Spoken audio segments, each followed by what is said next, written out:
Here is the voice of the working class, Rick Smith.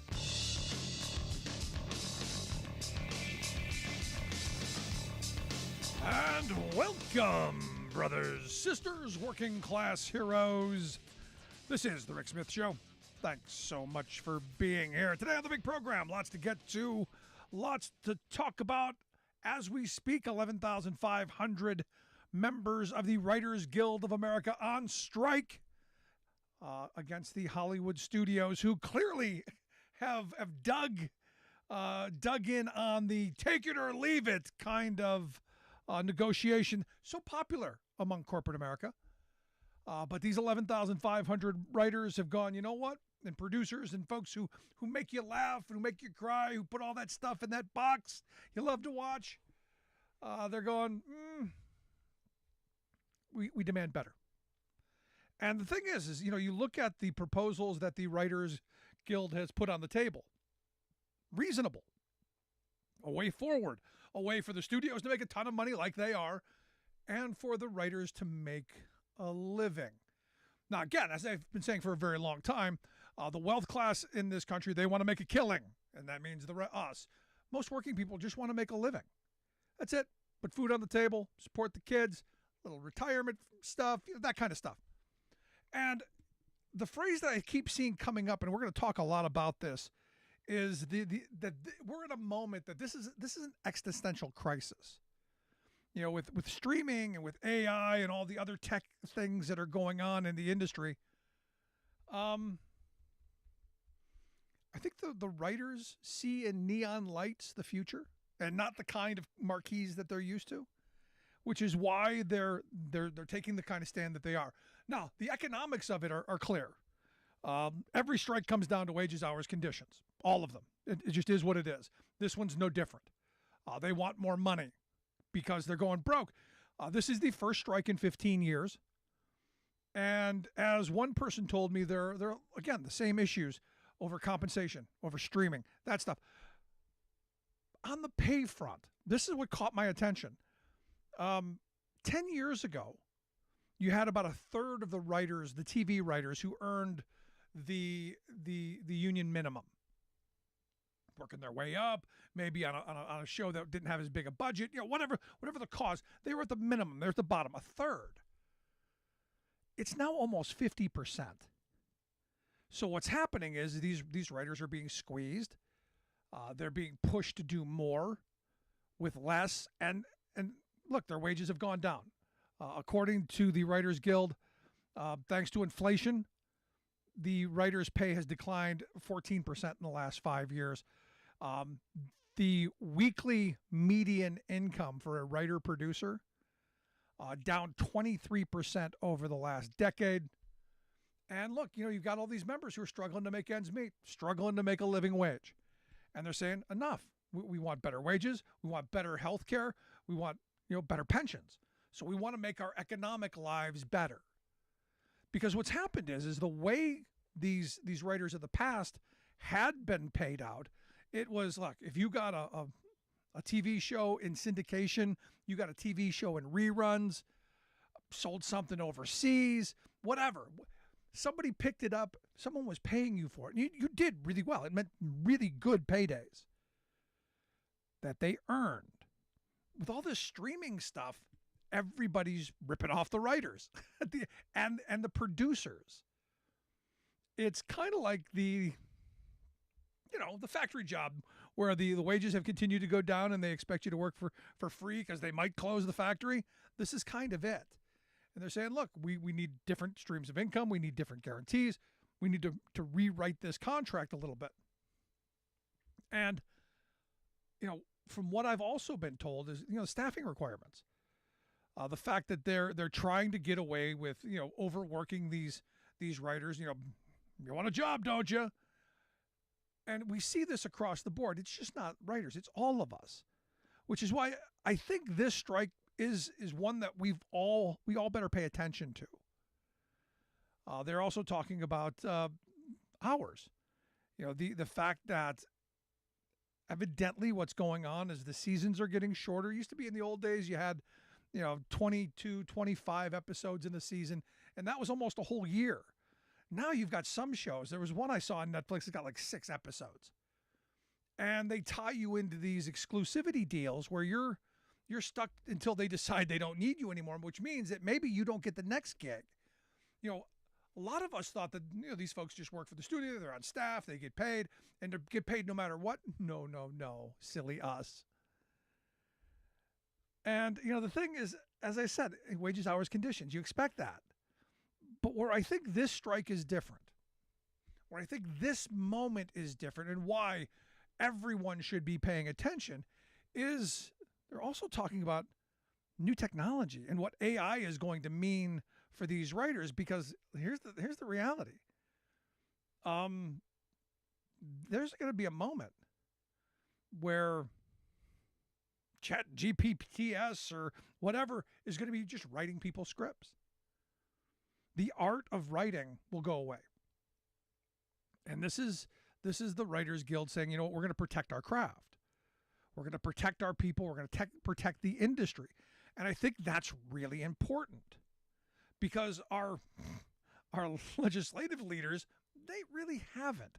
And this is something that I've been talking about for over a decade now. As a truck driver, I've been saying, look, I know at some point in my lifetime, there are going to be autonomous vehicles on the road that are going to take jobs of working people. And once that happens, there's no going back. What we know is truck driving is the number one industry for high school educated white men. You take that away, what are you going to replace it with?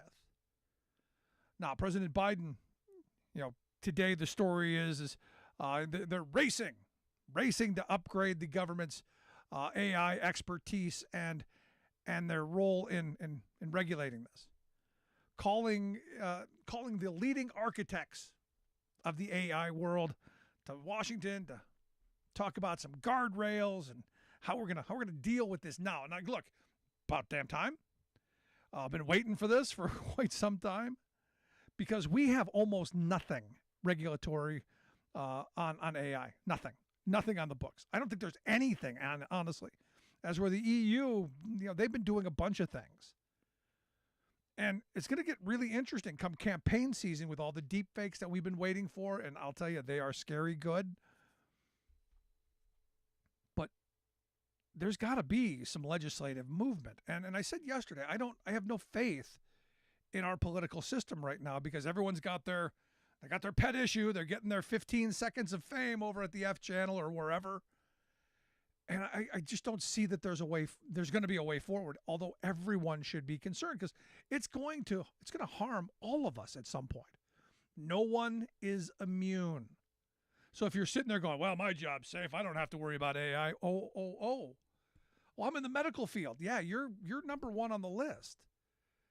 They've been getting rid of people reading X-rays and reading MRIs and that stuff for quite some time. And I do see at some point down the road, doctors, you're going to be frontline doctors. You're going to be extinct. Don't need you.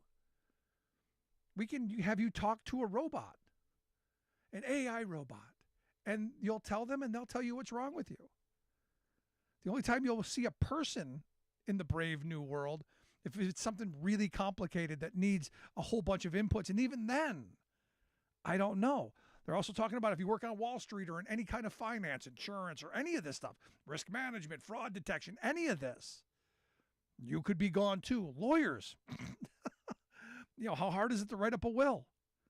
The AI bot will do it. Like I said, transportation, the trucking industry, you're screwed. Anything driving, shuttle drivers at the airport, bus drivers, all potentially gone. And I'm not even talking about manufacturing that I'm promoting coming back, because we need manufacturing jobs. But if they're all going to be done by robots and AI, why bring them back? And even, your retail clerks, your fast food industry, all of this stuff, education. South Korea a decade ago put a robot in front of a classroom. I mean, there's just so much, customer service. I mean, already I'm getting the robocalls of people who, they sound almost real. There's so much. Construction. Look, I've been telling my kids, Uh, learn a trade. Learn to build something. Even in the construction industry, McKinsey did a report back in 2017 that said that construction firms could boost their productivity by 50% using AI. And how would they do it? Well, they've got the spot dog. They literally can have a robot dog walk around and keep an eye on things, evaluate progress, make sure people are working, scan the job site. Now, they're going to argue, it's for safety. No, it's to keep an eye on you. And look, we've already got technology to spy on every move you make. Humans are eventually going to be the robots. And here's the thing. We're told that AI is we're going to have some job loss. It's going to happen. But the new jobs, they're going to be great. We just need to educate people. We need to get them the skills that they need, skills that are high in demand. Like critical thinking. Have you looked around? Problem solving, creativity, like the writers do. Yeah, like the writers do. I know, but Rick, we've heard this before. We've heard it before a bunch of times. And my thing is we end up in this world. We end up in this world where every time there's a technological change, and we can call it an improvement, you can call it whatever it is, a disruption. Every time there's a move forward, who takes it on the chin? Who's the one who gets screwed? Every major societal advancement has come at the expense of working people. That frictional period from the onset of the technology to the widespread benefit has caused chaos for the toiling class. That's you and me. That's people who show up to work every day. We've gone through a number of industrial revolutions. You go back to the mid 1700s when steam power was invented. Steam trains, textile mills, all of this stuff, bringing people off the farms and out of the countrysides into towns and into factories. And what happened? Well, people suffered. Suffered. They got stuffed into those factories. Unskilled labor, cheap, abundant, exploitable, working 6 days a week, 14, 15 hours a day. Even the kids got to come to work 14, 15 hours a day. And that happened for much of the 20th century. When steam power got us to move things around differently and build things differently, major disruption. And who took it on the chin? The working people. They're the ones who got screwed. They're the ones who got stuffed into those sweatshops and those factories to eke out an existence. And then we had the second industrial revolution, when mass production became the thing. Henry Ford and the assembly line, and again, stuffing people into factories. In 1800, just 6% of people in this country lived in cities. That means the other 94% lived in the countryside. They lived off the land. They made their own way. 100 years later, that number jumped to 40% living in cities. There was a massive influx because people had to survive. They thought, hey, we're going to go to the factories, and the factories are going to pay us wonderfully. And all they got was screwed over. And what you saw happen was they finally came together. And they started organizing and said, you know what, there's a lot of wealth that our labor creates. We should have some of it. We should demand some of it. And that lasted till about the 1950s, when the next industrial revolution, the digital age, radio, TV, computers, that kind of stuff. And we were living in that just a little bit ago. Massive disruptions, though. Hundreds of thousands of people laid off, lost jobs gone, buggy whips, vacuum tubes, all that stuff. People got left behind. And in every one of these, it's the same thing. Well, you need to get new skills. You need to invest in yourself. And yet each one of these, it gets harder and harder for working people to keep up. And now here we are in this AI revolution, in this brave new world of robotics who, I don't know if you've been paying attention to some of this stuff, but it is scary. And very soon, quite frankly, can replace any one of us at any time. And this is why we have to have politicians and a moment where we go, either we've got to stop this for the short term until we figure it out so we can catch up, or you better work really quick. Now, as I said 10 years ago, I said there should be a technology tax. You want to implement a self-driving vehicle? Fine. It's going to cost you the salary plus index to inflation for however long you've replaced somebody. Somebody in their 30s, you're going to pay 40 years of this tax, and then you can use it however you want. But we're going to have to make this stuff a little more expensive to implement, or we're going to have massive chaos. And I'm sorry, I just don't have much faith in our political system right now to catch up. I do want to hear your thoughts. Email me, rick@thericksmithshow.com. Do you have a job that you think, no, they couldn't possibly do without me? I'm special. Email me, rick@thericksmithshow.com. Quick break.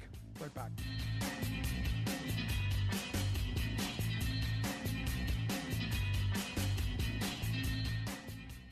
We are AFGE, the American Federation of Government Employees. We represent 700,000 federal and D.C. government workers who are the vital threads of the fabric of American life. We support our nation's military. We take care of our nation's veterans. We protect our nation's borders. We respond to our nation's crises and natural disasters. We provide services to our nation's seniors. The American Federation of Government Employees. We work for America. We are AFGE, the American Federation of Government Employees. We represent 700,000 federal and D.C. government workers who are the vital threads of the fabric of American life. We support our nation's military. We take care of our nation's veterans. We protect our nation's borders. We respond to our nation's crises and natural disasters. We provide services to our nation's seniors. The American Federation of Government Employees. We work for America.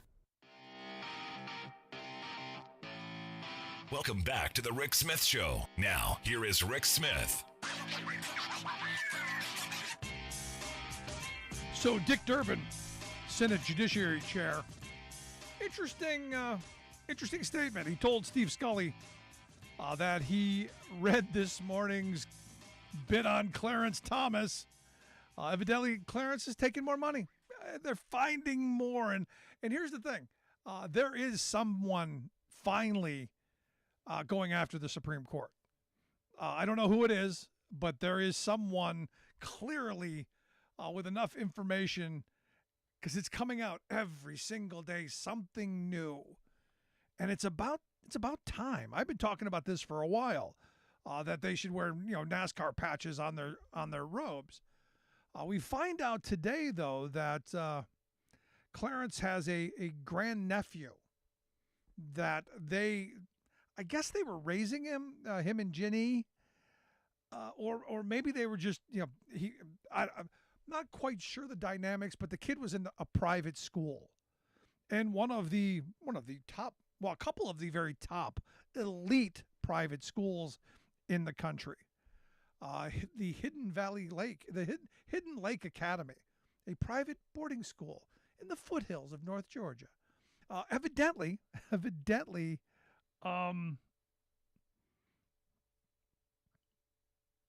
Harlan Crow, the guy who took him on a $500,000 vacation, lets him fly on his private jet. Evidently, Harlan paid the tuition. And what we find out is tuition at this boarding school, at this private academy, $6,000 a month. $6,000 a month. And, that's the second one, evidently, that Harlan paid for, because evidently the kid went to this Randolph-Macon Academy in Virginia. I'm not sure why he got out of that and went to the other one. Not sure. But we find out that Harlan paid for both. And that one was $5,000 a month. And first my mind went, because this is how my mind works. First, I got to get different friends. Second, I'm thinking about the private schools and all of my voucher advocate friends who go, we're going to be able to send our kids to private schools. They're going to be great. We're going to be just like rich people. We can send our kids to private schools, like the Hidden Lake Academy. I'm going to send them to Hidden Lake Academy. Only $6,000 a month. Problem is the golden ticket, the voucher that they give out is only about a month, maybe a month and a half of tuition. Who makes up the other 7.5 months? Who does that? You do, because we all don't have a Harlan Crow. And again, I don't want to get off on a rant with the vouchers, but the vouchers are only to give Harlan Crow a little bit more money, because he's already paying. But here's the thing, and this isn't the only story with Justice Thomas. Evidently, we also find out that Leonard Leo, the Federalist Society guy, somehow had arranged for Jenny, because Jenny needed something to do. She didn't want to take up, social kind of stuff and gardening or stuff like that. She needed a purpose. So they figured out how to get her a consulting gig where they're paying her, tens of thousands of dollars for her consulting. And that her name was left off the billing paperwork. So they're basically paying her under the table. I got to think that there's something there that's wrong, don't you think? I know, but hey, Rick, what do you have against people working? Nothing. As long as they're not robbing us blind. And this is the world that we're in right now, where our politics are so drenched in money that you and I, we never get a fair shake. Which is why I keep saying we need publicly funded elections. We need to outlaw corporate money. We need to make real penalties for people who violate campaign finance laws. And we need to make sure that this stuff stops. These people are lining their pockets with the kind of wealth that most of us can't even imagine. And yet they're the ones who are supposed to decide on the things that affect our daily lives. These are the people that we put in charge to decide really important issues. Yeah, but Rick, they need their rest and leisure. They need to make sure their kids get to go to the best schools. Does it not appear, from the outside, does it not appear that there's something seriously wrong here? And this is where, I keep talking about saving public education, because it's the one thing that we have, that we can control, that we can hold on to, that we can strengthen. And yet they keep throwing all these, you can have vouchers and charter schools and cyber charters, and we get all these different schemes. And look, the crazy right-wing religious people, they want to pump out as many units as possible, and then us pay them to educate them at home. That's the goal. That's the wet dream wish list. All the while taking from your kids and mine, taking from public education, because they hate public education. So whenever they come to you and go, oh, it's all about destroying that one shot your kids got. Sad stuff. I'm Rick Smith, and this is Labor History in 2.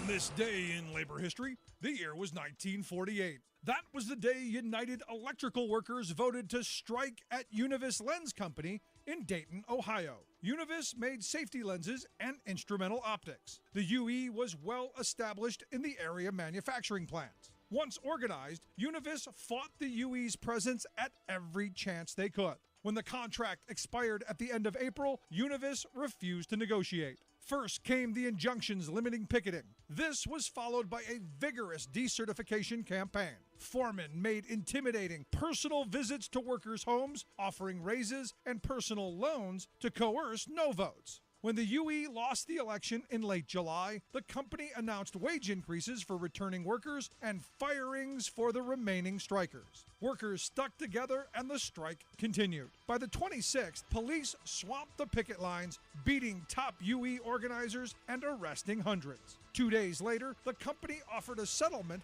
for all but 11 strikers. The members refused. Then, the House Un-American Activities Committee came to town to begin a red-baiting inquisition of the UE district. The city's unions were outraged at the beatings and arrests. They walked off their jobs to bolster the picket lines and were met with tear gas. Governor Herbert called in the National Guard on August 2nd. 1,500 troops rolled into town in Sherman tanks with machine guns trained on the strikers. Scabs were escorted through plant gates between rows of fixed bayonets. Area residents, furious at the virtual martial law, flooded the governor with angry protests until troops were finally withdrawn. The strike ended in victory, with workers winning most of their demands. All but 5 were reinstated, and by the following April, the NLRB voided the decertification election. While the powers that be constantly warn us about foreign threats to our democracy from Russian trolls, TikTok, etc., there is scant coverage of an actual assault on our people's democratic liberties by forces on our own soil. It's coming from extremist right-wing Republican lawmakers who have autocratic control over more than a score of America's state governments. Their obscure anti-democracy weapon is called preemption, the dangerous power of state officials to nullify laws passed by local people. It's supposed to be used rarely, carefully, and only in emergency situations, but today's radical big government Republicans have weaponized it, routinely overturning local actions that the GOP's corporate funders don't like. Local decisions to protect worker safety, outlaw loan sharking, shut down puppy mills, prevent workplace discrimination, stop pollution, control political corruption, and so many more popular Democratic reforms are being abolished by Republican autocrats in service to plutocrats. Some 500 more of these usurpations are moving through state legislatures across the country now, with practically no public notice. Embarrassingly, GOP leaders in my state of Texas have been leading this charge against the people's democratic will, and they're now enacting a nuclearized escalation of their attack. Their new weapon has been dubbed Death Star, a state law that will preemptively ban cities and counties from passing corporate regulations stronger than state regulation, which is infamously feeble. The ban, gleefully pushed by a horde of lobbyists for brand-name corporate elites, includes letting corporations overturn existing local protections. This is Jim Hightower saying, "This is a wholesale usurpation of your and my liberty to govern ourselves." In exchange for political funding, GOP officials are literally outsourcing the people's democratic authority. Learn more at supportdemocracy.org.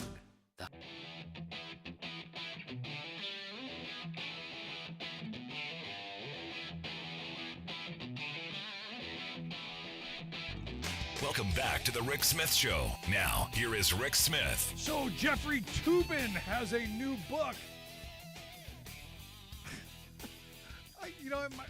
When I saw the headline, Jeffrey Toobin's got a new book, my first thought was, how not to use Zoom. That was kind of my first thought, or, make sure that, you're clothed, or, make sure you know where the mute button is, or I don't know, something along that line. But this one's actually going to be kind of interesting. It draws a direct line from the homegrown terrorism of the Timothy McVeigh era straight to January 6th and puts the orange guy in the middle of it. I think could be an interesting book in here to share some thoughts on. Maybe what Toobin, I don't know, I'm still struggling with the Toobin thing. What the book could do and what we should be looking forward to. I've asked my good friend Sarah Burris to come share some thoughts with us. Sarah's a reporter at rawstory.com, the website. Sarah, thanks for taking time for us. Hello, happy Thursday. So Toobin's got a book. I thought Toobin was a verb. Now he's got a book. Oh, he does have a book, and it's actually a really good one. It talks a lot about McVeigh's life and kind of how he became radicalized. And if you remember, like a couple of weeks ago, I wrote a story about how, like, sort of tying the fear that still exists in Oklahoma because of the bombing and how that has escalated now because guns are so readily available, and so an act of mass destruction, of terrorism, is easily accomplished with an AR-15. And so what Tubin does is he draws that line between, the radicalization through the far right of Timothy McVeigh, and how that has continued since the Oklahoma City bombing and into the January 6th incident, and how they're all the same ideologies. Yeah. What's interesting to me is I remember the McVeigh era, and I remember that a lot of the militia groups actually turned him in, and they knew how bad this was. I look at that subculture, or whatever you want to call them, today, and I don't think that is them at all. No, definitely not. I think what's interesting too is like seeing obviously the Proud Boys verdict today, kind of brings all of that together too, because you're looking at, there were people that were there on January 6th who wanted to do crazy harm, like who really genuinely wanted to overthrow the government, which goes back to that McVeigh piece. And then there were just the people who were hacked off about the Trump stuff. And I think trying to understand the difference between those two and how they can make the easy jump from being hacked off about the election to being ready to overthrow the government, is a helpful piece for looking at where we're going in the future and how to stop it. Yeah. Now you brought up the convictions today of this Henry Enrique Tarrio, who is pictured with virtually every Republican at some point or another. And these three other idiots, they were guilty of seditious conspiracy. This is a big freaking deal. My question is this being a big freaking deal, we now have traitors who have been convicted. When do we do Scott Perry? When do we do Ginny Thomas? When do we do, name the Freedom Caucus member, name the right-wing extremist? When do we do them next? That is the question, because this is the piece of it where you look at these people who were convicted of seditious conspiracy, and it's like, well, they weren't just conspiring with themselves, right? There's somebody else out there that they were conspiring with. And one of the biggest problems is that they, really tried to get Tarrio to give some information about Donald Trump, to basically give him up, where they're just like, look, if you take us to Trump, if you tell us what involvement he had in this, then you may get out of spending the rest of your life in prison. Otherwise, you're going to get charged with seditious conspiracy, and you're going to, be found guilty and get 20 years. So, maybe think about it. And Tarrio talks about it, and he's just like, no, I wouldn't give him up. And so I think that there is now a question for these guys who basically are looking at jail in the face, spending the rest of their lives in jail, and they got to decide, like, what are you going to do, man? Yeah, or a good portion of it. Now, how much do you think is, they think that Trump's going to come back into the presidency and he's going to pardon everybody because, he's so reliable and dependable in that way. I would not put all of my eggs in one basket. I wouldn't put any eggs in that basket. Yeah, no, I wouldn't either. I would keep all of my eggs in a completely separate basket, perhaps in another state. One that allows for abortion. Excuse me. Sorry. But here's the thing. I saw this quote today that, the Justice Department has won every single case that they've brought against the January 6 criminals, either fully or partial convictions, 100%. 100%. They haven't lost anything. They haven't lost one, not a single one. I think that's because they've done a lot of plea deals, and I think they've convinced people that they're not screwing around. And when they do that sort of overcharging thing where it's like, I'm going to show you what we can give you, and then you tell us what you're willing to do to like plead that down. I think that is really for the folks who were not in a militia, right? For the folks who were just there because they were Trumpers, they were MAGA people. I think that was a rude awakening to them. Because there are differences. I mean, the idiots and the dupes who just walked in and maybe took a dump on the floor or leaked on someone's desk. Those are just a bunch Yeah. of idiots, opportunists, people caught up in the Trump moment. But it's the Tarios and these other ones who plotted and planned and schemed and were part of a much bigger picture. Because I see this in two very different ways. Look, if you were in the Capitol, you deserve something. But I want to know where the money came from. I want to know who planned it. I want to know so much more that we're not getting. And I fear this is the level where it ends. I hope it's not, because the thing is that especially with the Proud Boys, we know who paid for their stuff. Like the records are there. We know that came from the Publix lady in Florida. She gave them their plane. I mean, all of that information is available. So I don't understand why, if you were robbing a bank and you just drove the car while everybody else robs the bank, you still get charged. Right? Like if you pay these guys to rob the bank, you still get charged, right? So it seems like all of that should apply here too. And I don't know the extent to which the Justice Department is ready to take that up to the next notch, or if that's going to fall under the rubric of the special counsel. Like, I don't know. You brought up the special counsel, and evidently there's a possibility, and this blew my mind today. There's a possibility of some missing video footage. My mind harkens back to Richard Nixon and the 16, 18 minutes of missing audio. How much missing video do you think there is? Right, that's a big question. But you remember the news story? It was a couple of weeks, I guess, after, or maybe a couple of months after January 6th, and we found out that there were no phone calls going in or out of the White House between that time of the insurrection, and everybody was like, who believes that? Yeah, they were all using burner phones. Right, this really kind of felt like that to me, that piece of it. And so the thing is that you look at some of this stuff, and tech really, like, you have to know what you're doing to get something to disappear nowadays. Because folks can bring stuff back. And so I really hope that is, that we just need a really good nerd to figure out where this stuff went. But the thing is, I know it wasn't Donald Trump up at 3 o'clock in the morning figuring out how to do it. He paid somebody. And to me, there's always the hope then that someone gains a conscience and says, yeah, this is what I did and this is why it was done. Because I still think that the classified documents, I still think it was the Secret Service who turned them in. That's where my mind still kind of is. Well, I mean, definitely that's a piece of it. I think what happened with that is the National Archives were like, wait a minute, we don't have all that stuff that you've been talking about that you had, like the letters from Kim Jong-un and stuff like that. And they were just like, wait a minute, we don't have that. So what else do we not have? And I think that began all of it. And I think that the Secret Service, when they were called in to testify, were just like, yeah, no, I'll tell you anything. As they should. You listen to The Rick Smith Show here with Sarah Burris. Sarah's a reporter at Raw Story, rawstory.com, the website if you want to check out her work.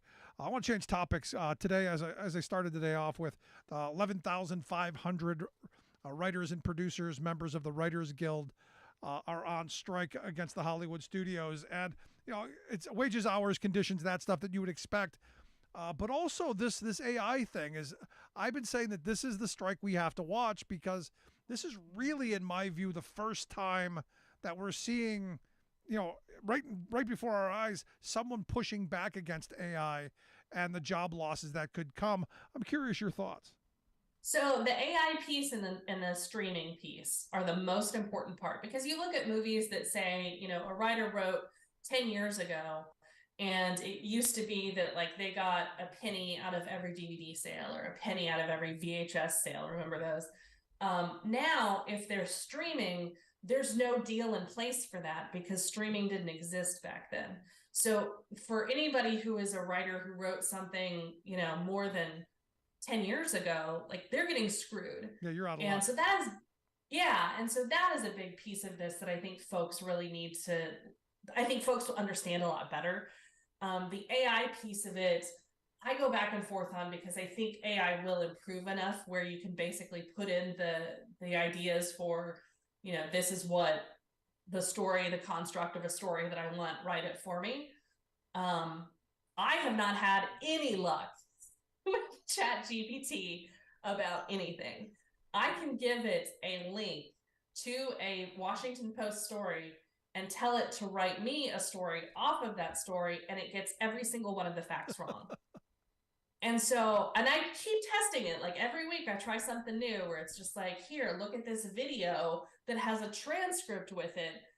Tell me what this is about. And it tells me something that is just like about the commercial that ran before it. And it's just like, wow, this is really bad. This is really, really terrible. See, my experience is the opposite. I mean, I'm just goofing around with it. I wanted to know how wonderful I am. So I put in, why is Rick Smith wonderful? And it came up with, they've been doing the show for X amount of time, nationally recognized, syndicated, all these. It got a lot right. And it was just off of, just a couple of words. And I'm going, wow, that's frightening. And I think that is the difference between me writing for my purposes and fiction writers, right? Like they can put in the categories necessary and it's going to spit out something. I need something very specific with correct information. And I just don't think it can do that. But if you want to ask it to make a poem or a haiku about your cousin and his incessant belching, that does really well. It made it the best haiku ever. No, what you do is a lot of analysis. So right now, the technology's not there yet. And that's the scary part in all of this. There was something that, I agree with Tucker Carlson on. So I had a listener not too long ago sent me a thing where he's saying that he's against, automated trucks being on the road because of the job losses. And I'm against a lot of this stuff because of the massive job losses and how it's going to harm working people, because every one of these, call it whatever you want, industrial type revolutions, technology, increases in technology, it's always working people who take it on the chin. It is, and the problem that we have had in moving into that next era, particularly with us in the last generation, is that we don't have the things in place to help people move on, to gain the skills necessary to then move up to a different kind of job. And it used to be that when you were moving on from the shirtwaist factory to the whatever else, that there were that companies were developing people. They were giving folks the training and the skills necessary to do those jobs. And now it's like nobody cares. And we have to rely on the government for that. But with Republicans in office, they don't care about workers. They don't care about people. They care about corporations. No. So they think it's going to just trickle down. No, in fact, right now, thanks to Republicans, and I'm glad you brought this up, there is no trade adjustment assistance anymore. They let that expire. And the fact if you lose your job because of bad trade deals, you're now SOL. And there is nothing in place to where if you lose your job through automation. And there should have been a decade ago. I've been calling for this for over a decade now, going, there's got to be some kind of technology tax in place to make sure that people don't fall through the cracks, to make sure we don't have another generation of like steelworker friends I had who, back in the 80s were making $50,000, $60,000 a year. Those jobs went away, and then they get retrained to be a textile worker, which those jobs went away. It's insane what we've done to working people in trying to patch things together instead of making them whole. And this is the thing where I feel like we should talk more about Donald Trump and the MAGA Republicans world of their economic policy, where they say that they believe in this populism, they believe in everyday Americans. Trump talked a whole lot about trade, but then when you actually have the results from what has been done, it's like, you can tell me what you think, but show me what you've done. Exactly. And they have done nothing. No, they've done nothing. A lot of nice tweets, though. A lot of funny pictures. A lot of funny pictures. Him driving a truck. Still my all-time favorite. Him driving the truck, looking all goofy, and him yelling at the kid cutting the grass. I mean, we got lots of fun photos, but no actual policy. And this is where, again, those 4 years were lost, and we're further behind because of it. Yeah, we are. And I mean, from my perspective, I really, really love driving. I think driving is the best thing ever. So I'm never going to be one of those people that wants an automated car. I'm going to be speeding around those people, being like, get out of my way. So see, now I'm looking forward to automated vehicles down the road when I'm too old and I can't drive. I can still get places. That'll work. I've kind of See, I assumed that's why you breed, right? That's why you have children. You have them to clean your house and to drive you around when you're old. The trash out. What are you talking about? Oh my gosh. Yeah, maybe you're right. So last question I've got for you, because I'm looking at this strike, and I'm thinking it's going to be a lengthy one. I've heard some talk, a couple of shows are trying to help their people through September, which seems a long way away. Any thoughts? God, I hope it doesn't last that long. I mean, I appreciate the writers. I support all the writers. I absolutely hope that they get everything that they're demanding. I'm also a viewer, and I hate reality TV. I cannot watch that crap. Like, I don't know if it's just because I can't turn my brain off like that. Like, all of the screaming and throwing things at people, I just can't. Yeah. I can't do that. And so as a viewer, I'm just really hoping that they come back, because there's no way that I'm going to start canceling subscription services if they don't have anything new. Like, you should figure that out, Disney. There's always that. I had someone email me today and say that the last writer's strike saved Trump from being canceled, and that we should blame the writers for Trump being president because he had gotten canceled. And I'm going, well, they're not entirely wrong, but I'm still supporting the writers and their strike, and to get what they earn. And to be treated with respect and to save their industry. I think this is an important fight that we have all got to pay attention to. But Sarah, I appreciate the time. As always, fabulous stuff. Thank you so much. Have an awesome weekend. You as well. Our good friend Sarah Burris. Remember, make sure you check out her website, rawstory.com, and the work that she does there. Gonna take a quick break. Right back. Stick around. Listen to The Rick Smith Show. We're working people. Come to talk.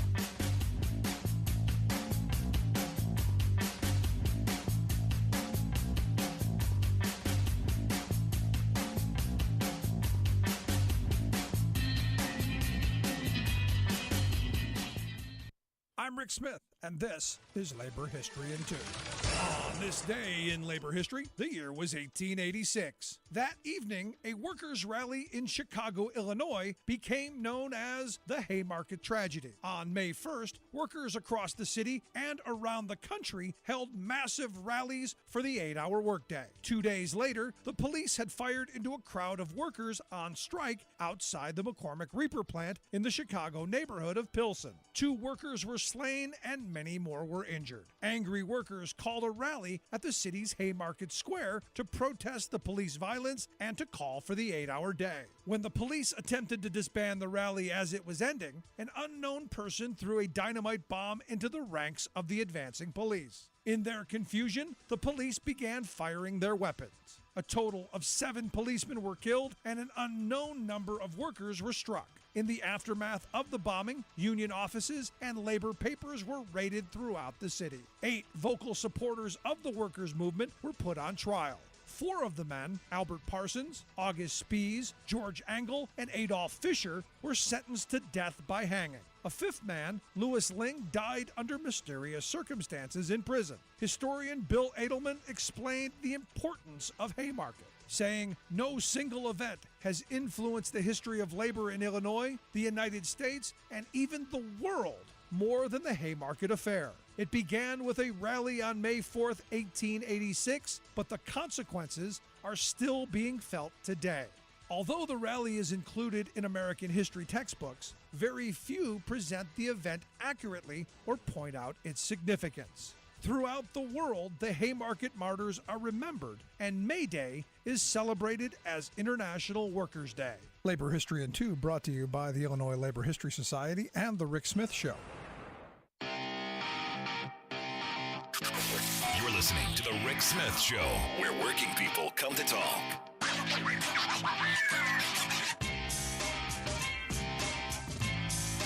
So according to Gallup, thanks to all of the turmoil in the banking system because of the interest rates that are going through the roof, they say 48% of American adults say that they're concerned about their money. 19% are very, 29% say moderate.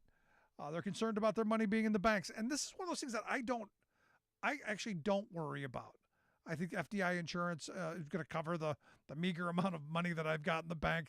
I don't think I'm going to lose the couple of grand I've got sitting in an account. Some of the other stuff, maybe the stuff invested in Wall Street and my pensions and 401k and all that stuff. Yeah, that. But I'm not sure about. I'm not sure about the savings accounts and stuff. But where we're at is we're being pushed into this world where everything's under in turmoil. I got an email from Morris. That's weird. I got an email from Morris, and I got my next guest's last name is Morris, or his name's Morris. But Morris points out that there was a guy who died on a train in New York, and he said a 30-year-old guy was killed on a subway, placed in a chokehold. I'm curious your thoughts about what happened. And this is one of those situations where I don't know what happened. I know what's being reported by the New York Times. I know what's being put out on social media. I'm seeing, I'm seeing other stuff, and it's the extremes. He was murdered. He was, he was a good guy. He was just, and they deliberately killed him. And then there's the other side of, he was trying to kill the other people. So there's these camps, and I haven't jumped into one of them because I don't know all the details. But what I do find interesting is everyone agrees that this guy was suffering from mental illness. He was homeless, and our systems failed him because we have a terrible track record in dealing with people who have struggles, whether they're homeless or mentally ill or whatever. Anybody in our society who is struggling, we have a terrible track record, and we've gotten worse over the generations. Desperation breeds desperation. Desperate people put in desperate situations do desperate things. And the thing is if there's a lack of humane solutions, inhumanity is going to fill the void. That's how I see this. We haven't taken care of the homeless, and we should be. And I've had people say, well, what should we do with them? I'm going, well, house them. Find them someplace. If they're mentally ill, get them treatment. If they refuse treatment, sorry, you're going to have to go back to what we were doing in the old days, pulling people into institutions to be treated. And then follow-up care when you get them out into the general population. You cannot have, and look, I've been on subways where people are acting the fool. I've been on public transit where people are just doing, insane things where you go, nobody to take care of this? Now, whenever this happens, I generally try and de-escalate the situation. I ignore them. I move away. But sometimes you don't have a choice. And again, I don't know what happened here. And from what I understand, a bunch of people on the train jumped in, and it was this one guy, this 24-year-old Marine, who put this guy in a chokehold because he thought, I'm just going to put him to sleep because I see it on wrestling. And you have someone who is not trained in de-escalation. You got someone who's trained as a soldier, having to deal with a desperate situation. So for me, I'm not going to take a position until I have all the facts yet, but this is a failure of we the people to take care of our own. This is a failure of having, decent solutions to horrible problems or any solution. I want to hear your thought. Email me, rick@thericksmithshow.com. Right back. If this is happening in April, what's it going to be like in June? Spain broils in unprecedented heat wave while Italy's rivers dry up. EU adopts what's being described as the biggest climate protection law of all time, Plus, New York officially becomes the first state to ban natural gas in newly constructed buildings. I knew it. I knew they were coming for my gas stoves. All of those stories and more straight ahead from BradBlog.com. I'm Brad Friedman. And I'm Desi Doyen. Stand by for 6 minutes of independent green news, politics, analysis, and snarky comment. You can have my gas stove when you pry it from my cold, dead hand. See? Fox News was right again. This is your Green News Report. Okay, Desi Doyen, I think you have some apologies to make here. How so? Well, with the news out of New York, it's clear that Fox was right. They're all coming to ban our stoves. Yes, how dare you make me spend less on energy? It's horrible. What other troubling news do you have for us today, Des? Well, first, in Europe, officials are warning of a hot and dry summer ahead after an unusually dry and warm winter, with snowpack in the Alps only about 25% of normal. Italy's largest river, the Po, is already as low as it was at the height of last summer, impacting tourism and shipping. Because of low river flow, seawater is intruding further upriver, endangering crops and drinking water supplies. But officials say coastal barriers to prevent saltwater intrusion are still years away from completion. Spain just had its hottest April on record and is suffering under an intense summer-like heat wave that has triggered an unusually early wildfire season on top of a deepening 5-year drought that has depleted reservoirs and decimated crops. With water reserves at 50% of capacity nationally, government officials have requested emergency relief from the European Commission's Agriculture Relief Fund. In an interview with TRT World News, U.S. climate scientist Peter Kalmus noted extreme heat events are becoming more frequent, and he warned that unless governments move faster to cut their emissions, the combination of intense heat and drought will get worse everywhere. The heat will become much more extreme. I think this is still just the barest beginnings of what we're going to be experiencing in the next few years and then even in the next few decades. Maybe we should burn less natural gas. The United Nations warned this week that the return of the warming El Nino climate pattern this summer will likely shatter recent heat records, and they called on governments around the world to get ready for more extreme weather. A recent report estimated that last year's heat waves in Europe likely killed more than 20,000 people. But Europe is taking action. The European Union just finalized a major climate law that has been described as the biggest climate protection law of all time. It puts the EU on track to cut its emissions nearly in half by 2030. It includes a just transition fund to shield vulnerable households from rising energy prices, and it contains the world's first carbon border tax. Beginning in 2026, the carbon border tax will be levied on imports of emissions-intensive products like steel and fertilizers to ensure that as European companies decarbonize, they won't be undercut by imports from countries with lax emissions rules. Smart. And manufacturers can't move production overseas to evade the EU's new emissions standards. Also smart. Here in the U.S., General Motors announced it is discontinuing production of its very popular, affordable, all-electric Chevy Bolt, despite its record sales. GM will instead offer what it says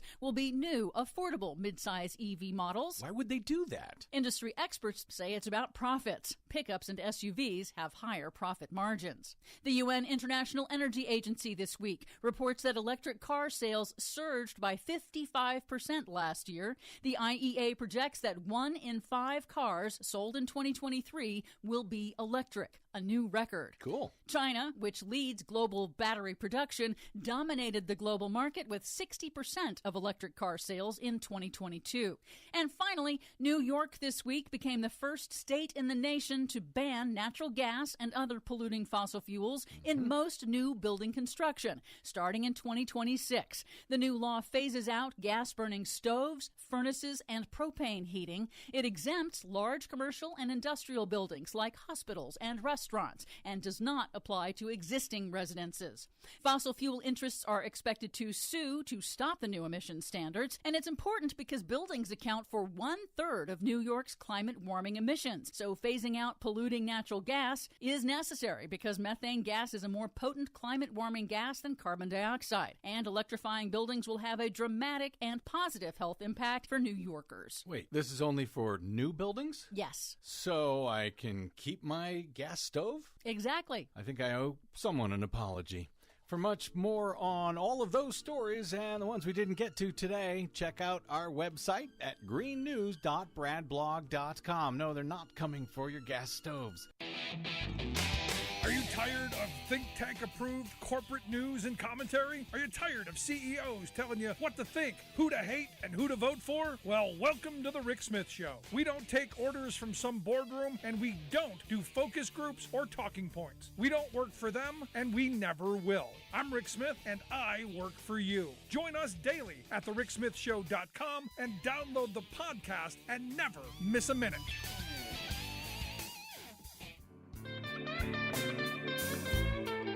Welcome back to the Rick Smith Show. Now, here is Rick Smith. So the Federal Reserve did it again. and Wall Street wasn't all that happy today. A lot of red as I'm looking at my app. Lots of downturns and stuff. And, you know, I was hoping they wouldn't. I was hoping they wouldn't slam on the brakes even harder, because it's going to do some really negative things to our economy.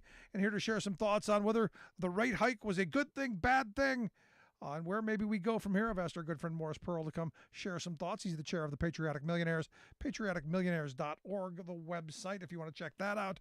Morris, thanks for taking time for us. Thanks, Rick. Great to be in your show, as usual. So, thoughts on the most recent hike? I mean, they are trying to slow down the economy. The Fed wants less business, less stuff going on, less people buying stuff, and they think that is the way to prevent increases in prices. And maybe it'll work. I'm not sure, but they're trying to do that. You know, that's also what's hurting the banks somewhat too, a few of them, you know, because your investments are worth less. The same way that anything that's future money in the future, when interest rates go up, money in the future is worth less, whether it's money in the future from stocks, bonds, mortgages, investments, securities, whatever it is, the prices of everything is going down a little bit in investments. And that's the intention of the Fed. So now I had a conversation with an economist who told me that, you know, it was his belief that they were deliberately trying to cause a recession to make things difficult, you know, lots of layoffs, so that they would bring that corporations would come back into sanity. Because as we've been talking about on this show for a while, the greedflation that's out there as corporate America is going, hey, now's a good time to fatten the bottom line a little bit, raise those prices, keep them artificially high to line our pockets. The thought is by maybe causing that recession, taking money out of people's pockets, that is going to hurt families. But by doing that there might be some bit of unstickying the corporate profit motive. Thoughts? Yeah, I mean, if they can cause millions of people to become unemployed and lose their jobs, that'll be fewer people buying stuff. And people like Chipotle and Wingstop and those others we've been talking about every week will have to stop raising prices. I mean, it's true, but it's one of those things where I think the cure is worse than the disease. I don't want millions of people to lose their jobs. I would rather pay a little more for my burritos and my eggs and everything else and have my neighbors have jobs rather than cut down the prices of what I buy, but live in a city with, you know, people losing their jobs and then marching in the streets. You know, that doesn't work very well for me. So I think inflation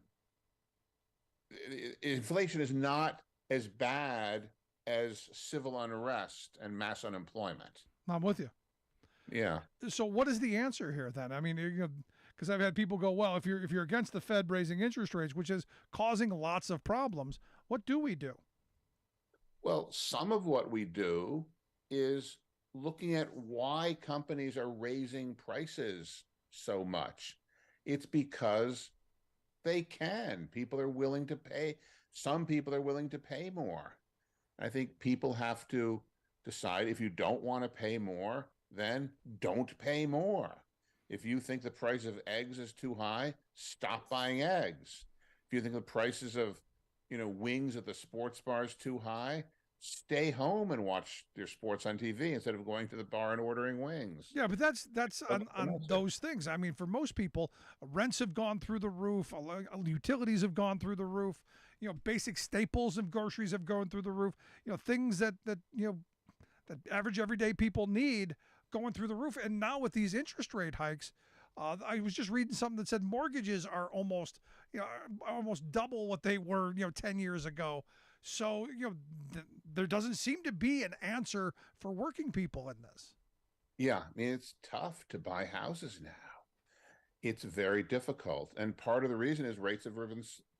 The same reason that mortgage rates are up is also causing the problems with these banks.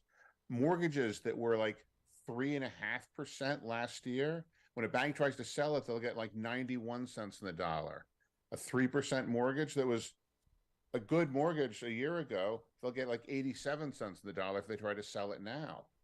And that's why they can't. So, if they try to sell them and take that losses that big, they'll be bankrupt. Yeah, I got to tell you, my mortgage they're losing on, because I got like 2.75 points, 2.75%.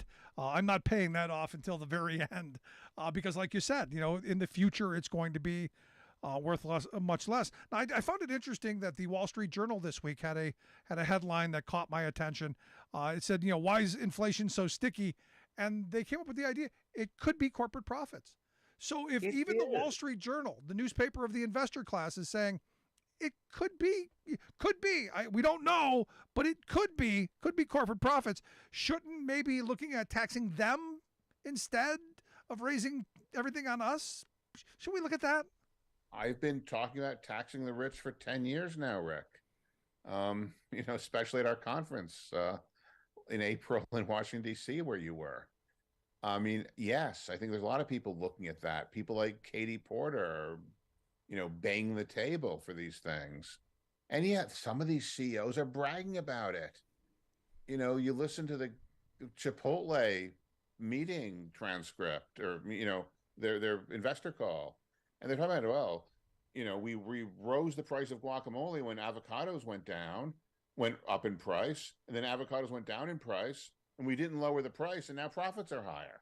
Like, that's a surprise.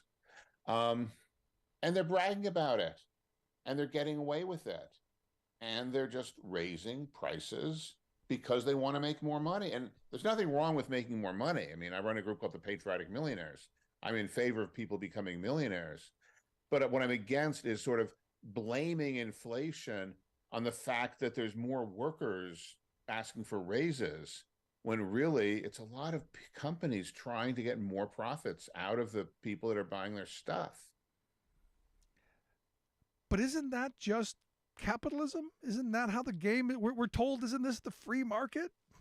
Well, it is, but free market has never totally worked. We had a free market in labor prior to 1865. We made a decision as a country that we did not want a totally free market in human labor. We wanted to regulate that. We're no longer allowed to buy and sell people and enslave people. Yeah. The basic decision. So let me ask you this, because you got the Fed who has done this. I'm hoping they don't do it again. You also have what's going on in Congress, this debt ceiling fight, that this hostage situation where evidently beginning of June we're going to run out of money and there's going to be who knows what happens. It seems like, and maybe I'm just spitballing here, but it seems like there are some forces out there that desperately want a recession, that desperately want pain and struggle for, recessions hurt almost everybody, but especially the working poor. I'm curious. Why? Yeah. Well, there's two things. With the debt ceiling fight, I mean, I really don't think, we can argue about what the budget should be for next year, But I don't think it's right to argue about whether we should pay last year's bills that on money we've already spent. Yeah. You can't argue about whether you're going to pay the bills for things you've already bought. That doesn't work. So I think I fully agree with President Biden on that one. And then how much we want to spend next year, I mean, people voted for Republicans, and maybe they voted for, getting rid of, spending money on, I don't know, VA hospitals or something, if that's what they want. I mean, I don't think so. I hope not. But I mean, maybe things will be different next year. But we certainly can't say that we're not going to pay the bills for the money we've already spent last year. That's a non-starter, in my opinion. Yeah, and it would be catastrophic. I mean, not just here at home, but globally. I mean, and there are people talking about, we're going to lose our status as the reserve currency, and the BRIC nations are coming up with the alternative, and a lot of hair on fire stuff on the right, and I don't know that we're there yet. But if we keep doing this kind of stuff, if you stop paying your credit card bill for for 6 months, you'd have a problem. Yeah, they would lower your credit score, and they wouldn't give you any more credit cards, and you wouldn't be able to buy a new car or refinance a loan. And that's the same analogy as with the government. If the government misses paying loans they promised to pay, they're going to have all kinds of problems. People aren't going to be willing to deal with the government the same way they are anymore. We're going to lose the U.S. dollar. Part of the reason for our prosperity, we Americans, is because the U.S. dollar is needed all over the world. If you want to buy and sell oil in the Middle East, you need U.S. dollars and U.S. checking accounts. If you want to if people in Singapore want to buy an Airbus from France, they need U.S. dollars to pay for that.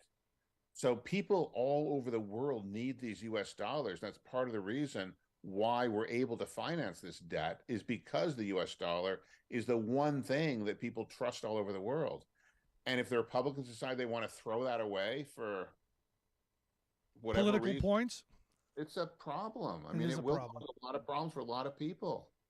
And this is where I think conversations need to be had around taxes and about paying our bills. You're listening to The Rick Smith Show here with Morris Pearl, chair of the Patriotic Millionaires.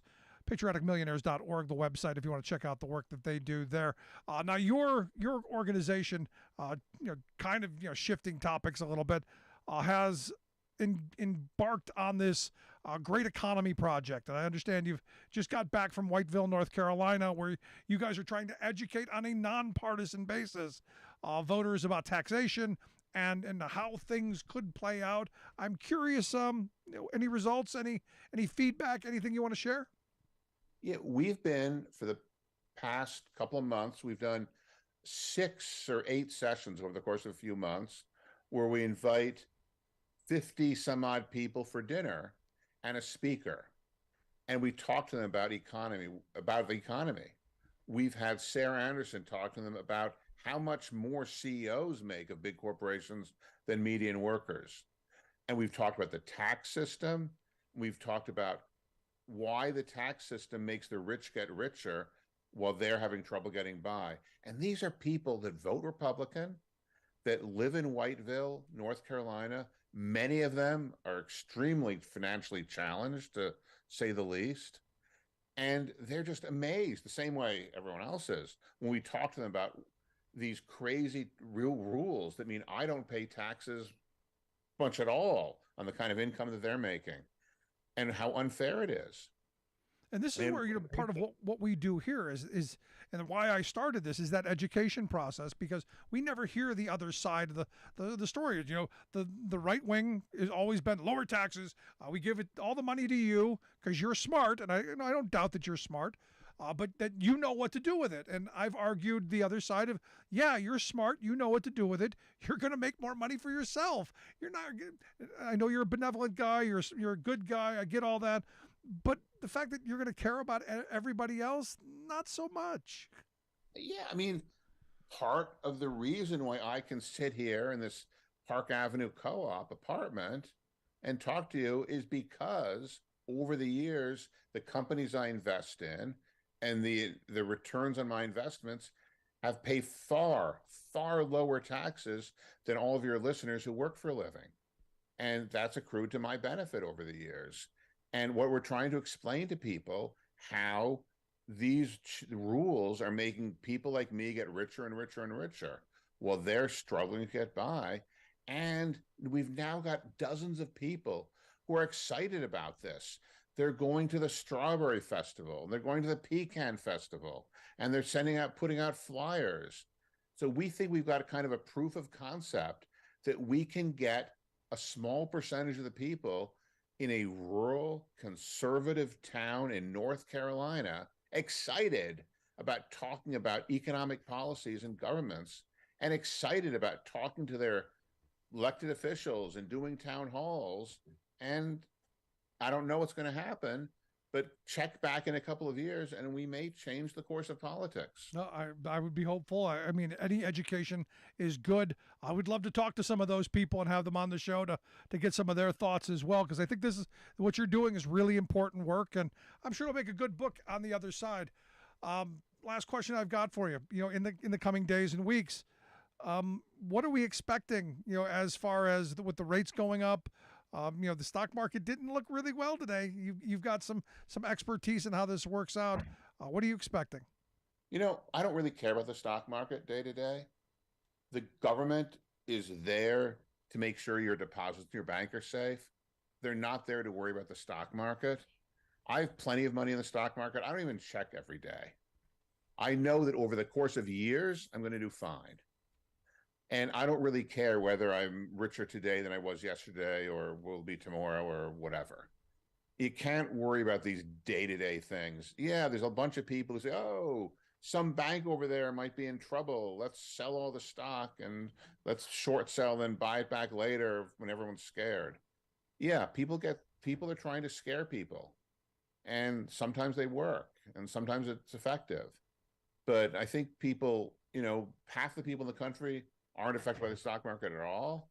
And most of the other half should probably not even check every day. There you go. Think of it as a long-term thing. If you're 30 and you're going to retire when you're 55 or 60, you don't have to check every day.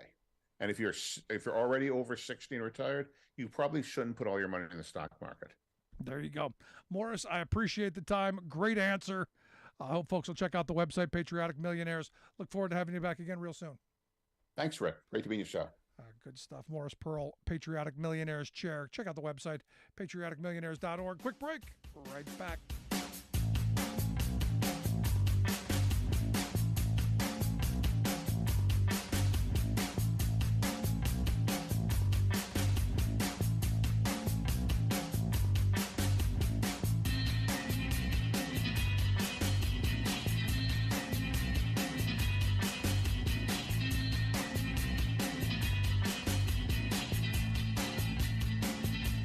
We are AFGE, the American Federation of Government Employees. We represent 700,000 federal and D.C. government workers who are the vital threads of the fabric of American life. We support our nation's military. We take care of our nation's veterans. We protect our nation's borders. We respond to our nation's crises and natural disasters. We provide services to our nation's seniors. The American Federation of Government Employees. We work for America.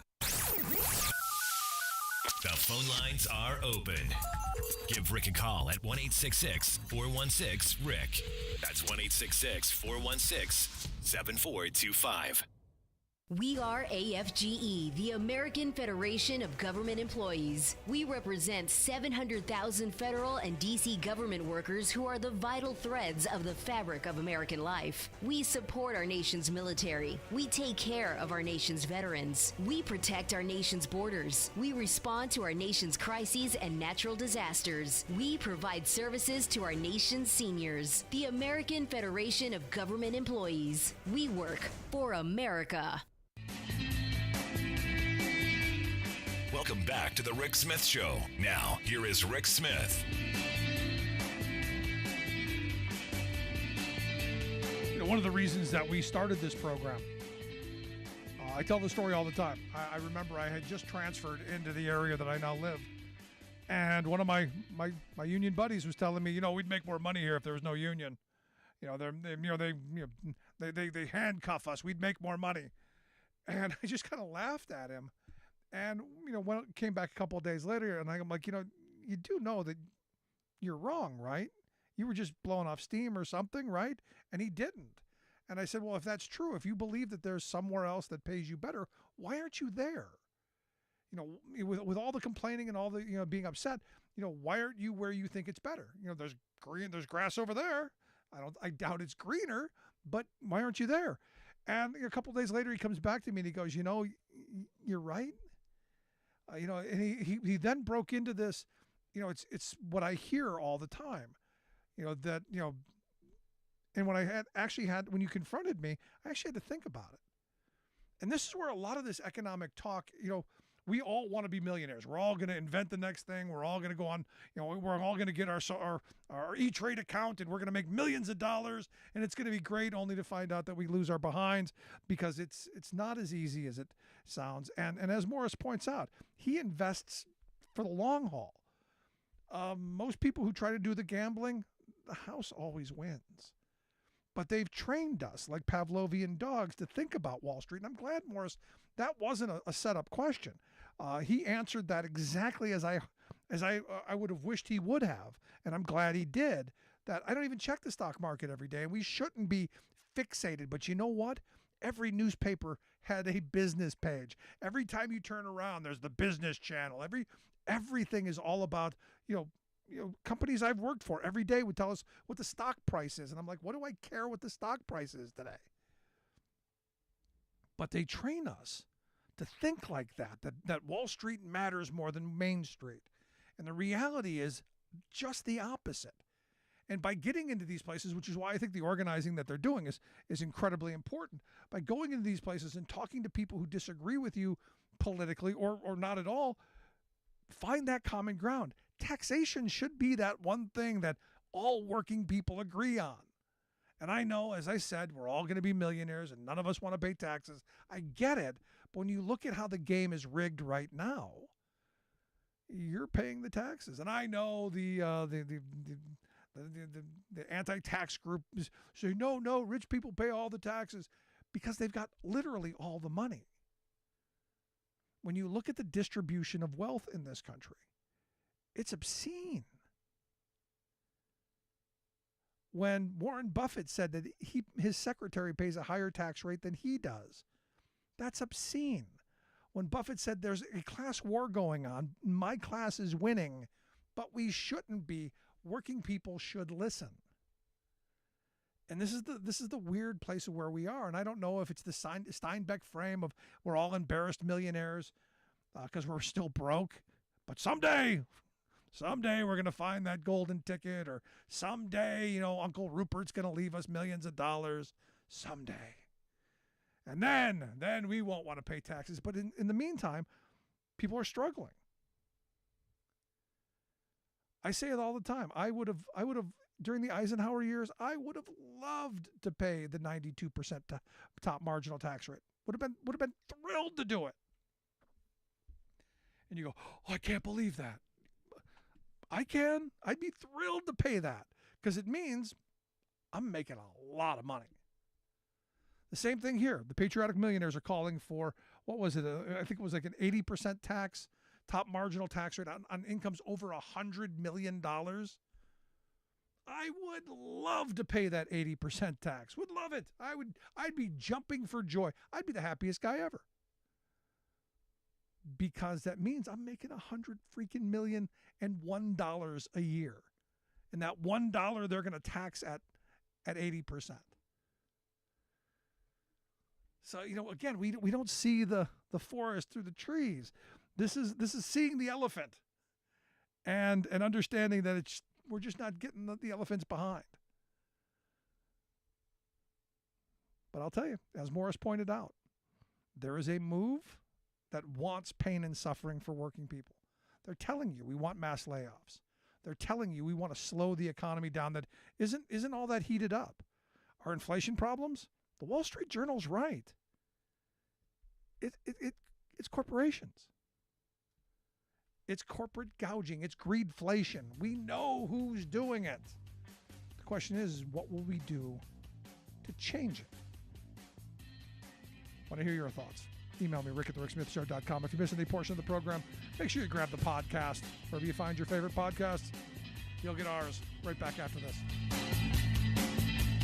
I'm Rick Smith, and this is Labor History in 2.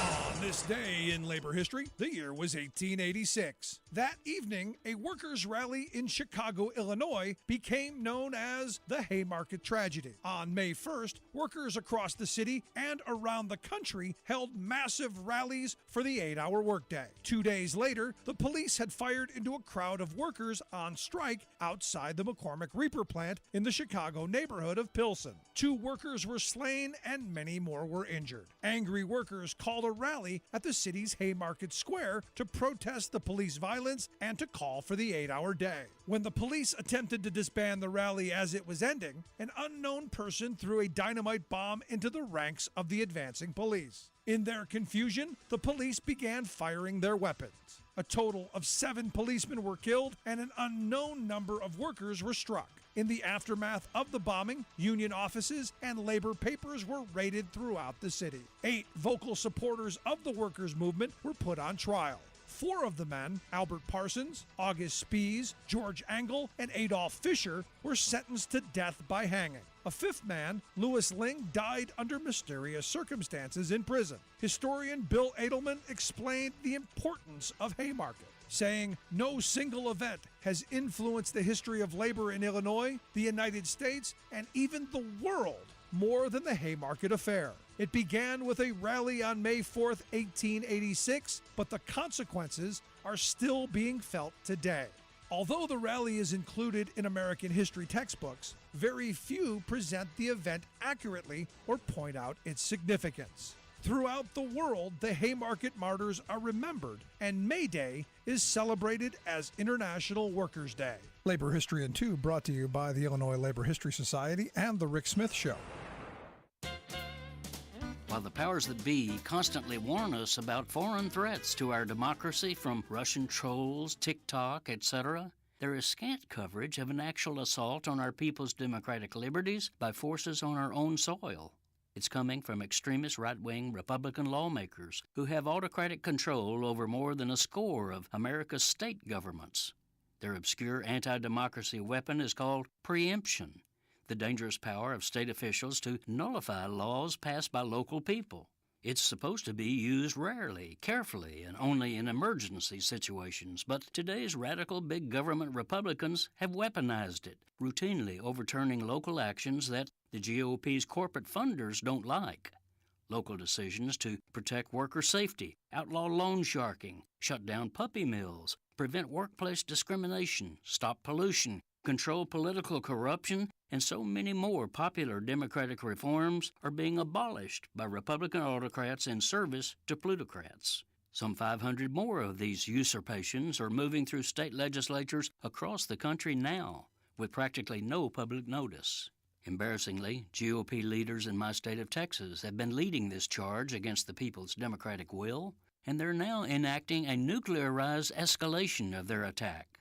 Their new weapon has been dubbed Death Star, a state law that will preemptively ban cities and counties from passing corporate regulations stronger than state regulation, which is infamously feeble. The ban, gleefully pushed by a horde of lobbyists for brand-name corporate elites, includes letting corporations overturn existing local protections. This is Jim Hightower saying, "This is a wholesale usurpation of your and my liberty to govern ourselves." In exchange for political funding, GOP officials are literally outsourcing the people's democratic authority. Learn more at supportdemocracy.org.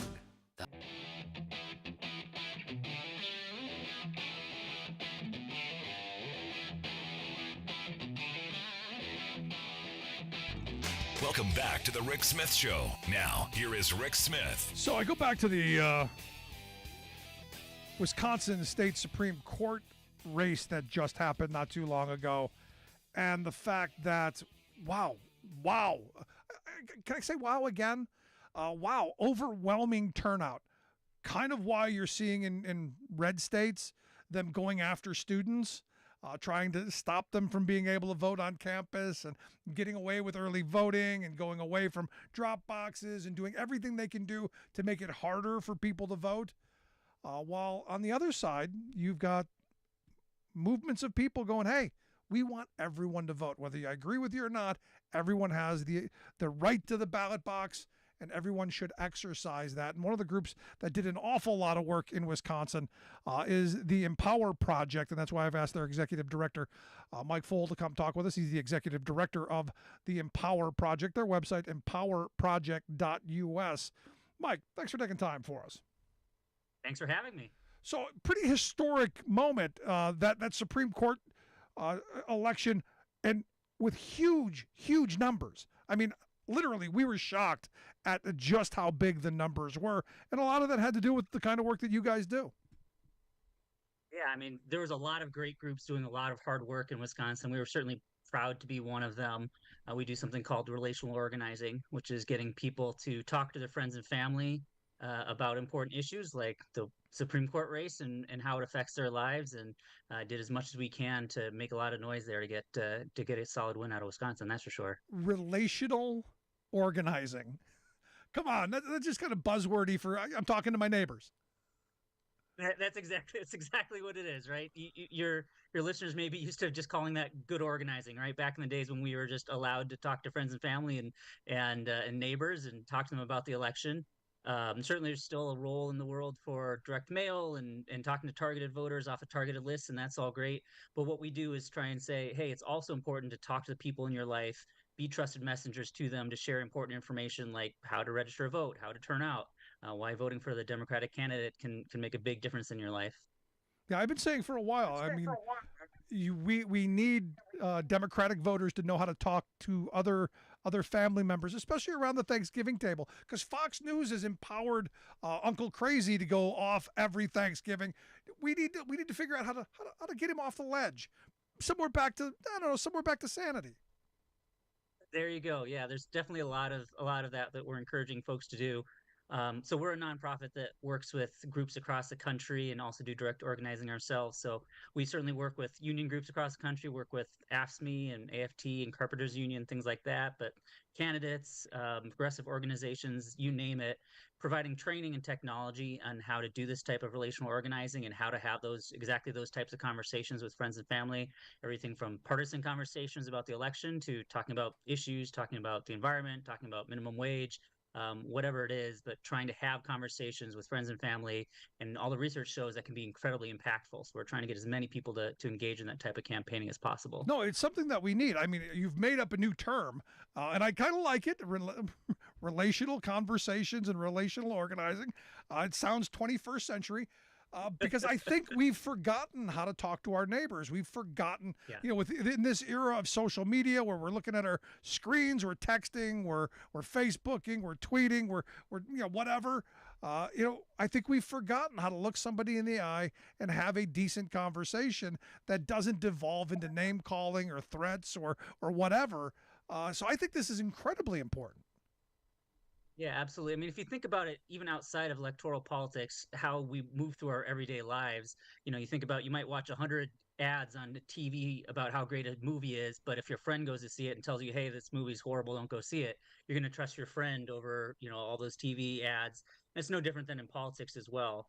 I think you hit the nail on the head. There's so many people in these days that seem to be stuck in their own media bubbles and have trouble to break out. And there's not a lot you can do to break people out, but sometimes just being able to have conversations with those friends and family. And look, I wish I could say this magically could pull your QAnon believing uncle away from the ledge and get them to see the light of day after one conversation. And obviously it's never that easy. But what you can do is, there's plenty of people in your life that don't really follow politics and maybe don't really understand how things like the debt ceiling or Supreme Court race or voter registration law changes or things like that can impact their everyday life. And being able to just have conversations about, why are you paying attention to politics? What matters to you can help pull people away from the brink so they don't get sucked into those rabbit holes. We were just talking a moment ago to my friend Morris Pearl. He's the chairman of the Patriotic Millionaires, and they're doing this this kind of the same thing that you're talking about in Whiteville, North Carolina, where they're talking about taxation. They're talking about an education process about, top marginal rates and who pays the taxes and who pays, higher or lower rates, and a whole educational process of getting into people's faces and having honest, actual conversations with people you agree with and disagree with. I see what you're doing kind of in the same vein, bringing people back to the public square, bringing people back to face and doing that education process. Yeah, you're right. We're probably never getting Uncle Crazy off the ledge, but you might be able to moderate him a little bit at the dinner table to where everybody else around the table maybe gets a word in too. Yeah, and as well as just getting people to realize how just the little things they may not understand that in their life that is difficult is related to politics, whether that be laws that are against suppressing the vote or changing how they can unionize or anything like that. Being able to have simple conversations with your coworkers and with your friends and family can make a difference. I mean, we've trained at this point 82,000 people from over 1,000 organizations on how to do this style of organizing. Again, we give away free software and free training to groups, any progressive organization in this space trying to do this type of work. So we're trying to get as many people as possible just to add this into the toolbox, along with all the other campaign tactics that groups can use to try and affect change in this country. And what does that look like if someone wanted to get involved and want to become a relational organizer? What would they learn? What would they go through? What's the training process? Yeah, certainly. So if anybody's involved with an organization or a union or things like that would be interested in doing this type of work, can come to our website, empowerproject.us, empowerproject.us, and you can sign up there, and we're happy to have conversations with you and see what your needs are, and again, get you free training and free software to be able to do this type of work. Obviously, if you have your patriotic millionaires, it sounds like if there's anybody else in the space that is interested in donating to the cause, feel free to go to our website as well and help us get as many organizers doing this as possible. But really, it is as simple as getting trained on how to have these conversations. We can again provide the technology to track and manage that work so people can do it at scale and kind of stay organized while they do it. But it really hasn't changed all that much from the way organizations have been doing this for 100 years, right? This is how the union movement worked 100 years ago. This is how civil rights movement was. This is how the suffragettes were able to organize in the country. It wasn't based on having the perfect digital ads. It was having conversations with friends and family. Certainly, we've kind of given a new twist over the last decade here. We've been doing it, calling it relational organizing and adding some kind of digital and technical components to it as well to help things scale more efficiently. But the fact that this is just good organizing really hasn't changed over the last 100 years. No, look, as a union organizer and as a union activist, I've knocked on more doors than I can count, and I've had conversations, a lot of them good and a lot of them uncomfortable. But that's democracy. That's right. the art of persuasion. So when you're training for this, what are some mistakes that people make when they're doing this relational organizing? Are there things that can be honed a little bit better? What should people expect if they go through one of these trainings? Yeah. So I think the first thing to do is kind of unlearn some of the things that you've maybe learned while going through, say, a door program or a phone program with traditional campaigns. Like, you don't want me standing there arguing with them and screaming at the top of my lungs. That's probably bad, right? Exactly. It's probably still not good to do that even in a normal door program. So the goal is not to memorize 6 perfect bullet points that you can recite and yell at the person and convince them, right? It's more about just being able to tell the story of, why do you care? It's really that simple, right? Having a conversation with somebody who doesn't maybe think about politics or think about why it matters to them and how is this impacting your life? Why is it you decided to join a union, or why is it that abortion access is so important to the women in our lives? Things like that. It's just a simple conversation. You don't need to get defensive. You don't need to be shouting at anybody. And if you're shouting at somebody, you're definitely moving in the wrong direction here. And that can be a little uncomfortable to people who have been involved in politics for a long time, because that's not really how we're trained to do this. But I'll tell you, normal people take to this very easily. I'm sure we've all been a part of campaigns where somebody for the first time is handed a list to go knock doors, and they say, "Wait, why? I don't know anybody on this list." And it turns out it's okay also to spend that time calling through 20 of your friends and family and explain to them why you're supporting a given candidate. And it's not because you memorize specific bullet points. It's just because you can say, here's what I believe in, here's why, and the people in your life trust you and will listen to you, and that can make an impact on the actions they take. The website, empowerproject.us. Mike Foll, Executive Director of Empower Project. Again, you want to check out that website. Lots of information there. So, when I knock doors, and I've done it, less lately than I have in the past, pandemic kind of screwed that up. But I always found that listening and getting people to talk, that was the way to go for me anyway, because I found that the more I talked, the less they listened and the faster conversations ended. That's kind of some of the things that you may be training people on, because I don't know that most folks know how to the nuts and bolts or the how-to. Not that there's any right or wrong way to talk to your friends, but there is a method, right? Yeah, absolutely. So kind of the first step is kind of building a list of who you're planning to talk to. And that obviously that's a lot of what we train on. Again, depends on the goal of the campaign and who you're as a campaign maybe you're trying to target. But typically it's thinking of the people in your life who you think maybe aren't involved in politics, maybe aren't registered to vote or don't vote frequently. Again, that's where our technology can certainly come in, and people can build a list and match it to the voter file to see if their friends and family are in targeted areas or tend to forget to vote, and could use a friendly reminder. So kind of list building stage is certainly an important part. And then the next part is having the conversation. And truly the word is conversation. You're absolutely right. It's definitely a lot about listening. It's not memorize 6 bullet points, text it to your friend and walk away. It's having a conversation. Here's what I believe. Here's why I think this is important, and then listening. What is the person you're talking to thinking about in their life? And typically they probably haven't even thought about the issues that you're bringing up, and that's maybe why you thought about them as somebody who isn't political. And the other piece is then repeating that over and over and over. It's not one conversation we've changed the world. It's having repeated conversations over multiple weeks. Again, simple conversations. It's not sitting down and talking to somebody for 5 hours. It's maybe in between talking about the local game or something like that, and then you bring up a politics conversation for a minute or two and then move on with life, and you just do that for weeks and weeks and weeks, and you're listening to what they care about, and you can learn from them, they can learn from you, and over time you can take somebody who maybe doesn't think about politics and get them to eventually voting or running for office or whatever it is at some point, or just thinking clearly again. Being able to talk to your friends and neighbors. I think this is incredibly important. It's something that I've been saying that needs to happen, that we need to talk to our friends and neighbors and the people in our social circles and our spaces, get out from behind the screens and actually have conversations. So I think it's incredibly important what you're doing. I hope folks will take a look at it, the Empower Project and empowerproject.us. Mike, I appreciate the time. Great stuff. Keep up the good work, and I hope you'll come back and talk to us again soon. Thank you so much. Have a great night. Thanks so much, Mike Foyle.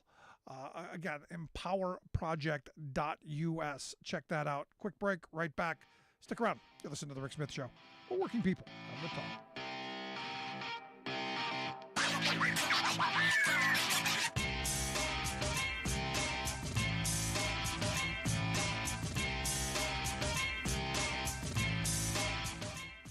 I'm Rick Smith, and this is Labor History in 2.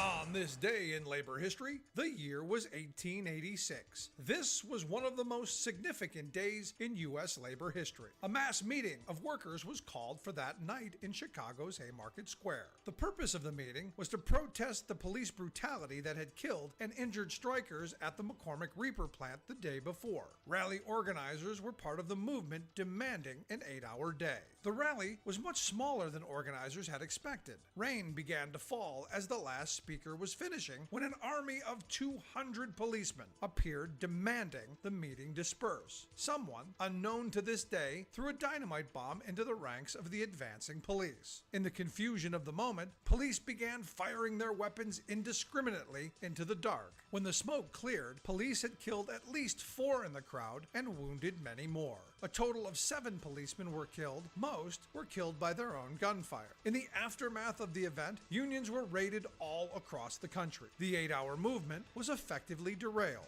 8 men were put on trial in Chicago. Some were not even present at the time the bomb was thrown. They were put on trial for their ideas. 4 of the men, Albert Parsons, August Spies, George Engel, and Adolf Fischer, were sentenced to death by hanging. A 5th man, Louis Ling, died under mysterious circumstances in prison. The remaining 3 went to prison and were eventually pardoned by Illinois Governor Altgeld in 1893. Before he was hung, August Spies declared, "The day will come when our silence will be more powerful than the voices you strangle today."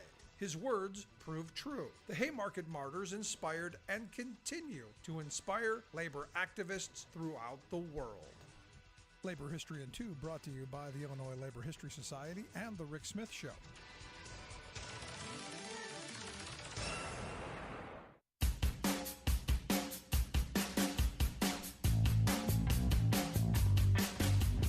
I was thinking during the break, wow, imagine that. Imagine talking to your friends and neighbors. I know it's shocking, and they've got a new name for it: relational organizing. It's new. I always love buzzwordy stuff. Wow. But here again, if we're going to save this country, because look, all of the polling that's been done on how torn apart we are, how we're in our different camps and all of that, show us going in a not so good direction. And this is where I keep coming back to this moment of where we can find common ground, we should. Where we can have conversations, we most certainly should. For instance, I've had people who have over the years, called me all kinds of names, told me how much they wish bad things would happen to me. And, I said, call me and let's have a conversation. Let's talk about this. And sometimes I've actually recorded them and put them out for podcast because I think we need to know how to have these conversations.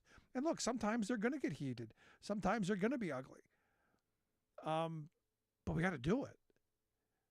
We've got to find a place where, we don't hate each other. I may disagree with you. And I talked about this. I've talked about this before. I've always had people I disagree with. I've got people that I talk to that I disagree with now. I think you need that, if anything, to center you and to make you think about your own values and your own ideas and be able to defend them. But understand that people have other priorities and other ideas too. That whole life, liberty, pursuit of happiness thing that I believe in, that's part of it. Again, we may not agree. We may yell and holler and scream and pound our fist on the table, and that's okay too. In fact, some of the most heated, spirited discussions I've ever had have been over politics and religion with people I disagree with. And at the end of it, we shake hands or we have a beer or we move along, agreeing on some common things. We almost in this moment cannot be in a world that we find common ground on anything. You've got to be absolutely for or absolutely against. And you've got to have your hats on, or your T-shirt or your letter. You got to have the R or the D. Instead of going, look, how do we move forward? I've said before, I'm a green conservative liberal libertarian. If it's a good policy, I don't care what label you slap to it. If it's going to make working people's lives better, I don't care who gets credit for it. And we can talk about issue after issue where there are things that all across the spectrum may be a good idea. Maybe we add a couple of things, tweak some things. Maybe we work out for the best solutions. But we're not in a moment right now where solutions are the goal. We're in a moment right now where the division, the hatred, the defiance of that's the goal. To keep us looking at each other side-eyed or with disdain. I miss the days where I had honest conservative friends who were willing to verbally joust. Now everything is, people get offended a lot more easily. I've never really been offended. You know, I've had people ask me, well, don't you get offended? No, I don't get offended by anything. I get, well, that's not true. Offended, no one's ever said anything that's gotten me offended. Hungry children. I'm offended by a society that allows that. I'm offended by a system that doesn't help the homeless or doesn't help the mentally ill. I'm offended by politicians who grandstand on nonsense and fight for tax cuts for the very wealthy, while literally taking the food out of children's mouths. And I remember that stuff as a kid. I remember the Reagan era where they gutted the social safety net. And a lot of those programs that I was fortunate enough to benefit from and that gave me a helping hand to be able to live the life that I've led, those were being eviscerated. And the public education system that I benefited from, that got me through high school and into college, that's being taken away.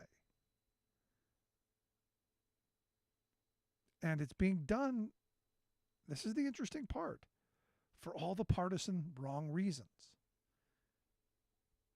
I had someone say, well, wouldn't you want to send your kid to a private school? Yeah, okay. Am I going to get to send it to the private school that Harlan Crow paid for Clarence Thomas's grandnephew to go to? No, I know that's never going to happen. $6,000 a month to go to kindergarten. I say take those resources, that money that we're wasting, put it into making the local public school the best it can be. Because look, we've got some real problems. I don't know if you saw the latest story that's come out, that the civics tests that are, these NAEP tests that are out, the civics scores for 8th graders are at the lowest point in 28 years. Now, could that be 30 years of disinvestment in education and poison pilling? Probably. Could some of it be the pandemic? Sure. Could it be all the misinformation and insanity we get from our corporate-controlled media? Yeah, it could be all of that. But here's the problem. We've got a situation where we've got kids that are struggling. And instead of going, hey, how do we pick the pace up? How do we get more investment, more teachers, smaller class sizes, maybe longer school years, maybe longer days, maybe who knows what? Maybe we haven't even thought about the next way forward. We're not talking about that. We're talking about banning books. We're talking about banning books. It's insane. You've got an outraged group of moms for liberty who are pursuing destroying your local public school because there's a book on the shelves that their kid was never going to read until someone told them they couldn't. I mean, that's the amazing thing. Throughout history, when we've done book burnings, nobody was reading those books until someone said you can't. And I think this generation has forgotten that, never knew it. Who knows? But we're in a moment, and there is a way forward. And that way forward is, well, talking to each other, face to face. And I've been saying this for years. The kind of conversations I have on social media are nowhere close to the kind of conversations I have when I talk to somebody directly, when you can hear their voice, when you can see their face, where if need be, you can reach out and touch them. Now, I'm not advocating for reaching out and touching anyone, but there is that possibility. It keeps things a little more civil, keeps the discourse a little less sharp. And in this moment, it's something that we need. Because understand, the struggle is real. When I was doing our Working Class Heroes tour back in October, I spent more time listening than I did talking. And that's odd because I talk for a living. But I did more listening than talking because I want to hear what they have to say, what their struggles are, what their story is. And invariably, what I came across is people are hurting. And there's no help at this moment. They don't trust their government because they've been trained not to. Corporate America doesn't care about them. In a lot of places, their unions abandoned them because the jobs went away. And they feel like there's nothing. And this is where we've got to reach out to someone in our community. We've got to be part of our community. We've got to rebuild our community. And take off the red hat and the blue hat. Get on that hard hat. Thanks so much for tuning in. Check out the podcast if you missed any portion of the program. See you next time.